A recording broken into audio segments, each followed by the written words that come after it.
just want the stone out of my feet.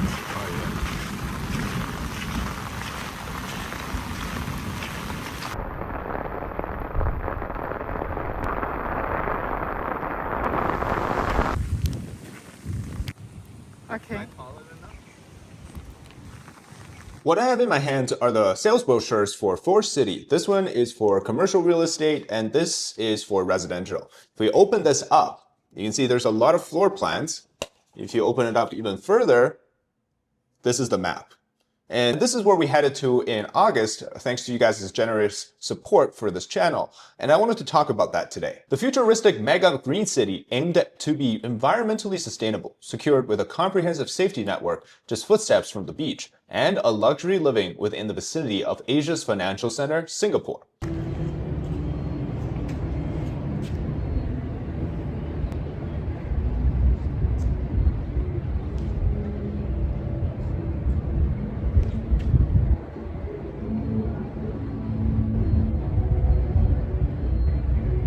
This was a project of deception, and it's one where it's quite fitting to call it China's failed ambitions overseas. It's also exactly the carbon copy of China's domestic real estate situation, considering the fact that the developer is Country Garden Real Estate, which has gone bankrupt.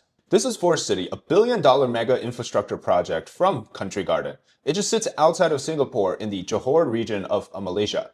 The overpromise, the underdeliver. Forest City was promoted as a futuristic mega project meant to house as many as 700,000 people. This project started at the height of the CCP's overseas investment venture Belt and Road Initiative. With it came Chinese investments, some of it probably to launder money outside of China, but for the major real estate developers, it was an opportunity to expand their footprints outside of mainland China. And the best way they can do so is to create something that looks quite beautiful on the outside, but hollow and pointless on the inside.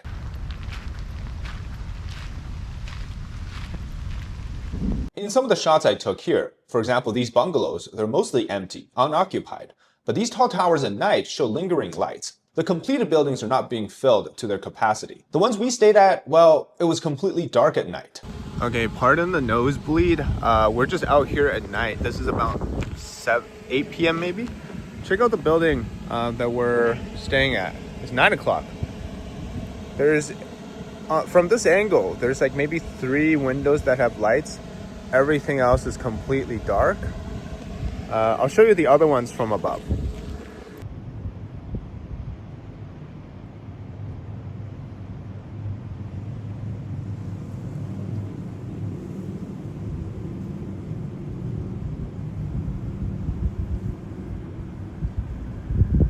It's being called a ghost city, as you can see in this video. In most of the places and most of the day, it's pretty much empty.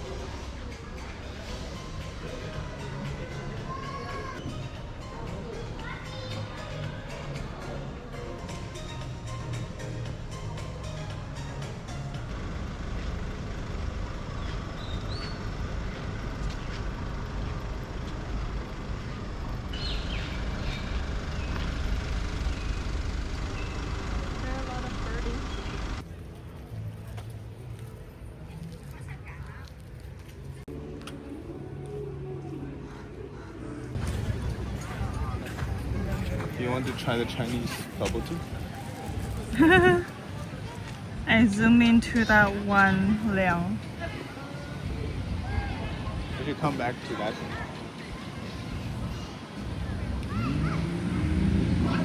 Okay, so we're inside the financial or business district where you have a lot of shops like duty-free shops opening soon, and then you have some Chinese restaurants. Again, it's just single-digit people here walking. I can show you, like, there's not a lot of activity going on.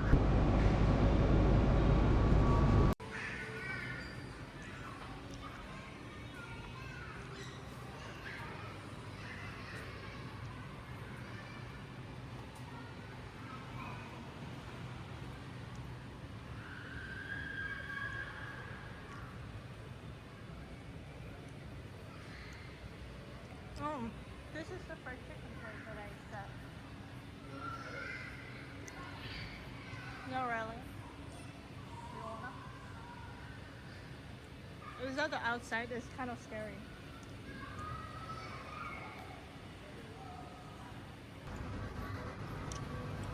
Are you sure? To get up on one level.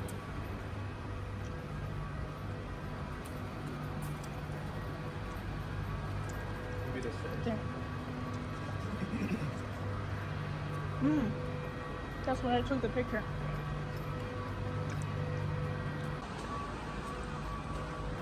This is where we live.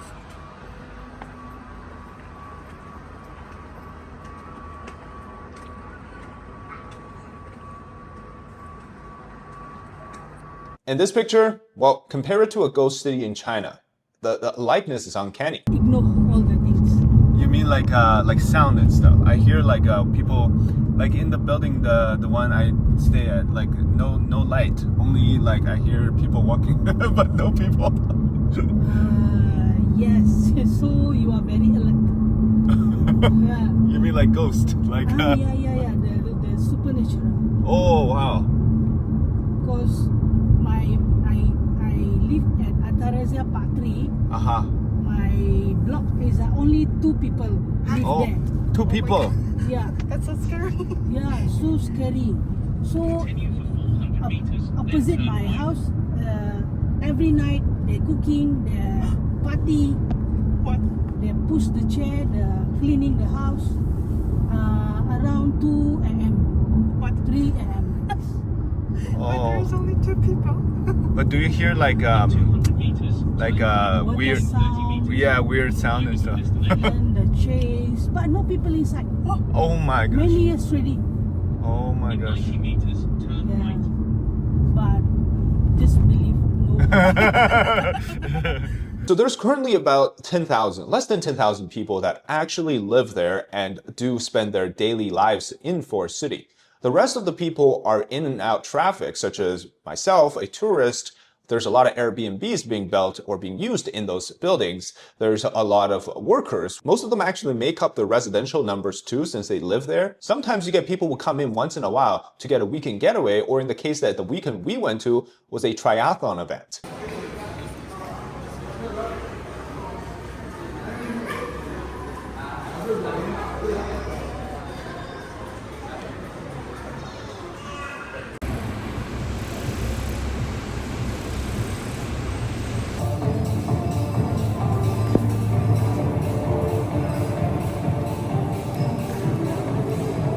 We have the swimming pool here.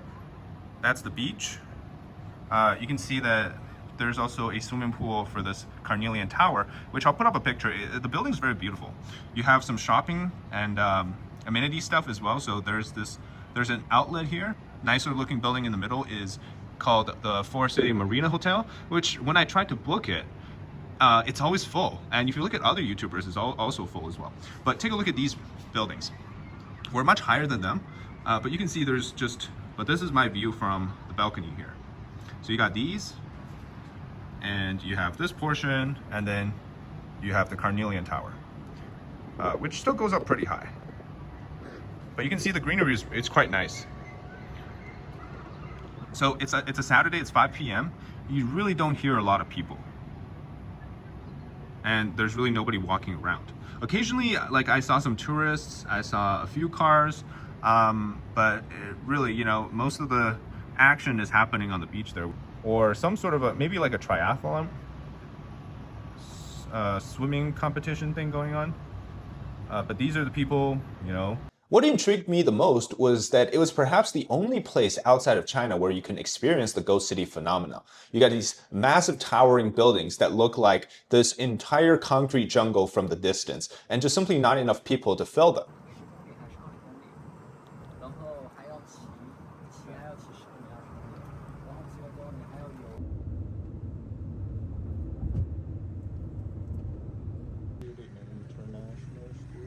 Do you want to go back? So I went and stayed for 3 days to investigate whether or not the allegations of it being a ghost city is really true, and what's the state of Forest City in 2025. Specifically, since 2018, when the project started to show signs of its failure, To this day, is it still considered the most useless mega project ever, or as some people are calling the word, massive boondoggle? One thing they didn't lie about is actually the forest.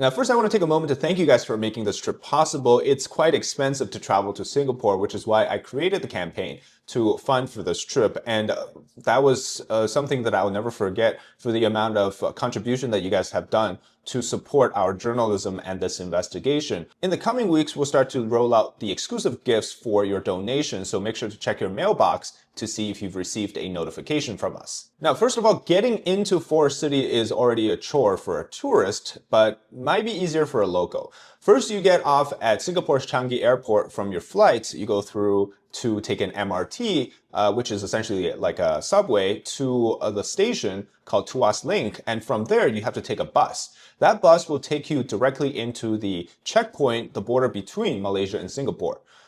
Once you go through the checkpoint on Singapore's exit customs, then you go through another bus. This one takes you through the actual bridge, which connects the two countries. And then you have to go through the Malaysian passport control, which by then, after you're done with all that, you go on to a third bus that takes you directly to Forest City. Now you're in the region of Johor. So essentially you begin this 2-hour trip by bus and by MRT to get you from Singapore to Forest City. And each day, tens of thousands, even hundreds of thousands of Malaysians travel across the border to work in Singapore. And obviously the alternative is you drive across the bridge, which is much easier.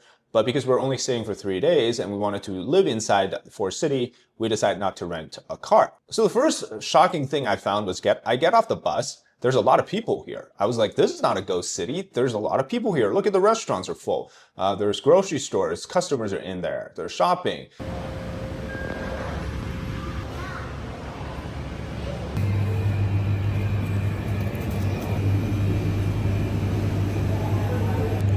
We have a little supermarket, convenience store-esque thing. You have all of the Chinese drinks you can want.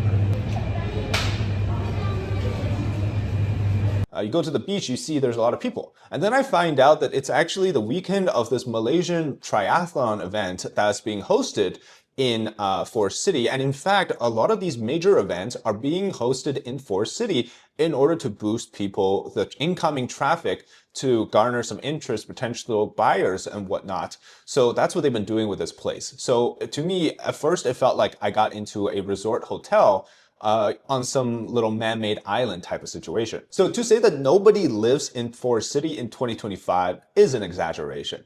But the fact that I come on a weekend and there's a triathlon event, probably the most amount of people that these residents have seen in months, I don't know, were they watching my campaign video and basically decided that, you know, we need to ruin this guy's video? I'm just kidding. But the point is, it was really interesting to see that. And you look around, it looks nice on the outside. Everything seems like it has a purpose. You have a shopping center, you have a sales center, you have the Carnelian Tower, which is where our Airbnb is going to be. You have restaurants and you have bus stops. It seems like the basic facilities are there. And then once we get into our Airbnb, things started to feel different. So you walk into the Carnelian serviced apartment and by the way, there's security guards everywhere. I'll talk more in details about that. But you walk into the apartment, you take the elevator up, and then it's just silence. Not that apartments are supposed to be noisy, but this is like kind of like a weird, really different sort of silent vibe. We get into the Airbnb and it's a very basic thing. So most of the apartments here in Forest City come with the basic you get your bed, you get your mattress, and you get a couch. And then you also get the very basic stuff, right? Like there's no stovetop, you have your fully equipped bathroom, you have a washer and dryer, all of those things. But it's pretty basic. Then I step into the balcony.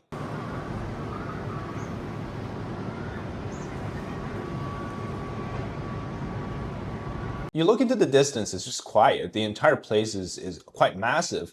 If you were to walk the entire place, it would probably take you 3 to 4 hours. And most of the beaches are empty. I'm really just in the place of the other side, right? This hasn't been developed yet.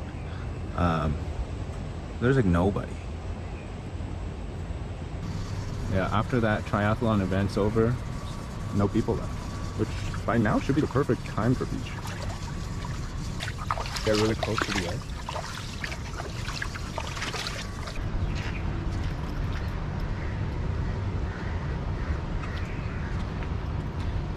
I don't know if you guys hear how quiet this is. I'm not talking and there's like no sound except for like the birds.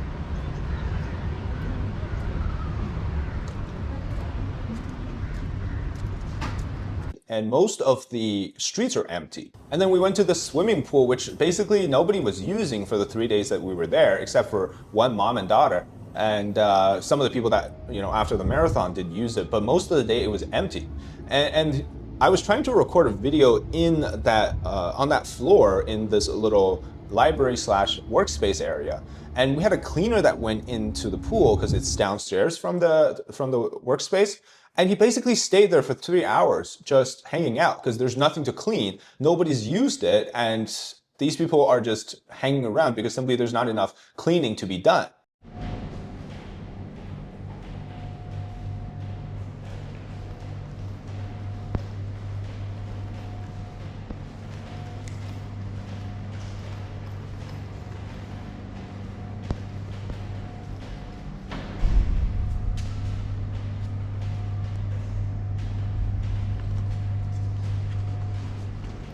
So I just randomly went onto one floor and I came across this really weird storage area in the same building that I'm staying at with a nice little, it's like a whole VIP reception room, a lounge area for the residents to use.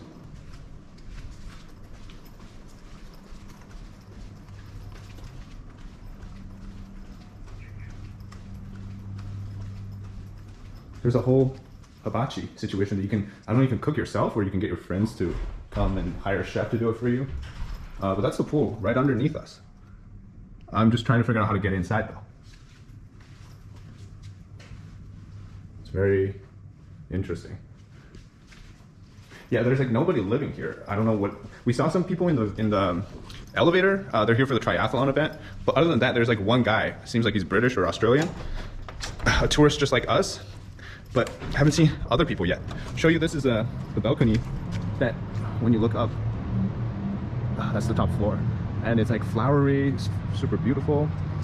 You see down here, you got some cars. Many of them are here for that triathlon training event. And that's the main road that leads you down to in and out of Forest City.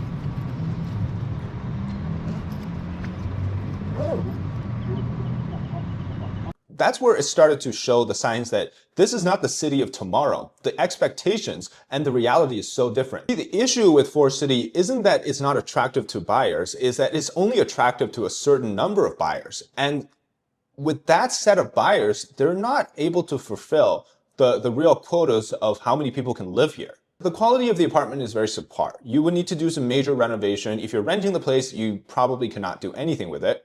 But second of all, we actually got a tour from a salesperson. So he went to show us Regalia Park, which is on the other side of town. And there's different layouts, obviously, different sizes, square feet, and all of these things. But we toured a 2-bedroom apartment and you go inside. I'll blur his face so he doesn't get in trouble back in China. But you go inside the building, it just doesn't look that nice.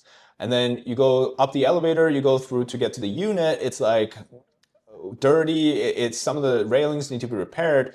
The sales agent has lived here for 10 years and he's from China, like many of the sales staff. And obviously, you know, that railing situation kind of scared me.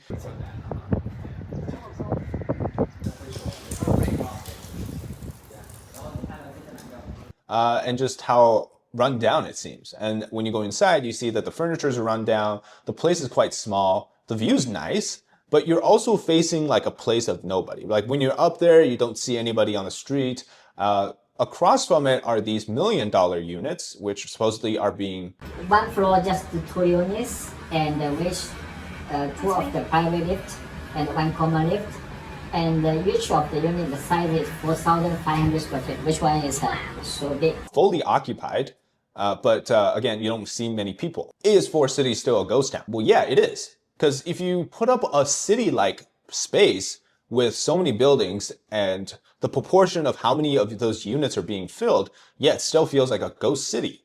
Outside of the triathlon event or any major weekend events, this place feels empty. So the short answer to the question is it has a pulse because the Malaysian government has stepped in. They've intervened to make sure that this project doesn't die on its own, because simply now the real estate developer Country Garden has filed for bankruptcy.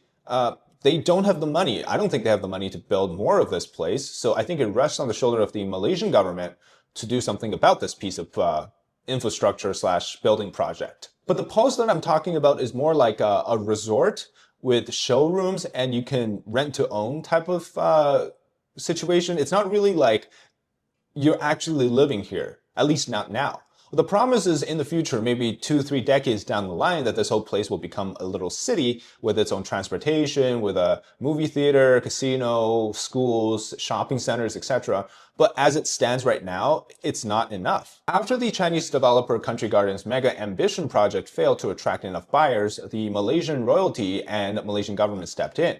In 2023, Forest City became a special economic zone, tax-free. So when we got into the region, we actually stopped first in the downtown of the city called Johor Bahru. And here we see a very different or very interesting development. You drive around, you see that there's new high-rises being built. This Johor Bahru region or Johor region is becoming this backyard of Singaporean companies who need more space, probably cheaper labor and pay less tax. So they're moving a lot of their operations or logistics outside of Singapore into Johor, which is obviously going to stimulate the economy in the region. And you walk around, you see that there's new apartment complexes being built. One is actually from Country Garden that was already completed. And it takes about 40 minutes by Grab or around an hour by bus to get from Forest City into Johor Bahru, which is on the other side. When you get into Johor Bahru, you get a sense that this is where Singaporeans come to shop and play on the weekend. And on the Malaysian side, the Sultan of Johor, who is now the king of of Malaysia, he has every reason to make sure that the region of Johor, including Forest City, is going to be more prosperous and more wealthier under his watch. So having said all of these things about the region, what I'm telling you is that Forest City is not going to fail. Even after the pandemic, even after Chinese buyers stopped looking at Forest City as a long-term investment option, even after China is, declining in its economy, but also in its purchasing power, we still have a lot of reasons for the Malaysian government to maybe change the purpose of Forest City or to build upon what was already there, but it cannot be left alone. Like I said, they're going to open a new casino. There's very encouraging policies for buying properties here, taxation purposes, real estate packages, and all of these things. For example, one of the attractive packages that they offer is if you buy a property here, you get a 10-year visa to stay in Malaysia, which to many people that could be very useful since you're close to Singapore, you're close to the center of Southeast Asia, and you get to stay here for 10 years. And probably you can renew it as well. But with all of this aside, it's still not attractive to native Malaysians, simply because it's too expensive. The price range of these apartments for what they offer inside of them doesn't really line up. You're looking at $200,000 or $300,000 apartments that are 1-bedroom or 2-bedroom, but the space is very small. And you're really not in the middle of anywhere. So to a regular Malaysian living in that region, if they don't work across the bridge to Singapore, there's no reason for them to live there, because to commute outside of Forest City into anywhere, it's about 20 to 30 minutes. And if you don't have a car, well, it's hard to get through to places. The primary ownership percentage of Forest City units are still Chinese owners who bought them many years ago, or some are still continuing to come and purchase units from the sales team, but it's not in a huge quantity, right? You have single-digit buyers. And I ran into a problem as a tourist, which is that if your ride distance is very short, the Grab drivers will actually cancel on you. And then we found out that the last day that we were there, it was the national day of Malaysia, so everything was shut down. There weren't a lot of Uber drivers or Grab drivers in the region, and we were stranded at this restaurant for like 2 hours, which, by the way, that restaurant is really good. I'll post a link here so you can go check it out if you ever happen to be in the area. By the way, when I spent the time with the sales agent, I played like a dumb foreign-born Chinese person who didn't speak a lot of Mandarin in order for him to tell me and explain to me more what was happening in Forest City. He told me that the building that we stayed at, the entire 2 floors that we were on, and the one above us, were all bought out by one Chinese landlord who turned them all into Airbnbs. So yeah, that was pretty crazy. And the pitch from the sales agent was basically like, look at the facade, right? Look at how beautiful it is here, how many things you could have in the future. No promise on how many years it would take to get those things, but you come for the vibe, you come for the beachfront, you come for the quietness. Maybe that's what you're into. Have some people made this their family home? Probably. You see some families, you see working people. But currently the residents in Forest City are divided into 2 categories. The first are the salespeople who live there and also the workers. So the convenience store workers, the 7-Eleven workers, the grocery store workers, restaurant workers, many of them live here. So it's very easy for them to open a restaurant here and to, live here. My Grab driver for one of the days told me that even though the rent here is really high, and by the way, a lot of these Malaysians are renting the units from Chinese owners. The Grab driver told me that about 50% of the buildings are owned by Chinese people. And the irony, again, renting out units to Malaysians in Malaysia, the place is built for a very specific audience. You have the Chinese people who have money to park, foreign investments. You have Malaysians who need to work across into Singapore. And then you also have the occasional people that come in for a short period of time. Like we tried to book the hotel that's in Forest City, but it's fully booked. Apparently some crypto billionaire or crypto millionaire turned it into a crypto school. So they just have a bunch of people in there doing crypto stuff. When you're inside the showroom, it tells a completely different story. You see that there's a new building being built, or that this is coming soon, or that that's being planned. And you really get the sense that, wow, this is the best thing ever. And everything's so green, so sustainable. But again, it's just when you step outside, it's a whole different story. What I wasn't able to get an answer on was who's going to be funding the construction, and whether or not the Malaysian government's going to be taking most of the cost rather than the Chinese developer. And if I had to guess, the plan is really to generate a second wave of hype, to have the promise up that people are willing to spend money to buy the units first and wait for their completion, and then they have enough money that's been generated from the sale that they can use to actually put into building the place, which is what usually the Chinese developers would do, and obviously continue the next segments or the zones that they put into place for planning. And also, speaking of the beachfront, there is a beach and there is a front. The little gap of Malacca Strait that you see across into Singapore, it's essentially just ports. So you hear the ships and you look at docking of containers. Now, Airbnb makes total sense here. Vacation makes total sense here. You get a little resort and you just stay there, and you got enough restaurants to last you for a week. Outside of that, I just simply don't see how this is going to attract anything other than an occasional right person. Because this entire concept fits better for a weekend getaway. We were on the beach on Friday night. Supposedly pretty busy. That's where we found most of the people. We found a few families. We found a bunch of the triathlon runners. We found people that hung out and came for the weekend because of the national holiday. And, they're not residents here. Thank you.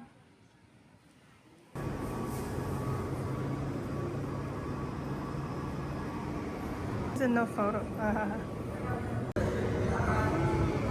And we were in the shopping mall at around 7 p.m. Friday night. There's barely any people. The buildings look glamorous from the outside. You got glass, you got curves, you got sculpted landscaping. But you step inside, the shine just dulls really fast. Security is omnipresent here. So you'll meet a lot of security guards at the door, guards at the gate, guards telling you not to film things. You have a whole surveillance camera system here. You got real estate agents telling me that there are security details tied directly to the Sultan of Johor, but I didn't really see any of them. So point is, you're really never alone. For anyone that's scared of being constantly watched, yeah, this is like a Chinese version Big Brother looking down at you at every corner type of thing. So my verdict of seeing this in person is that it's not a full-blown ghost town, but it's far from where it could be.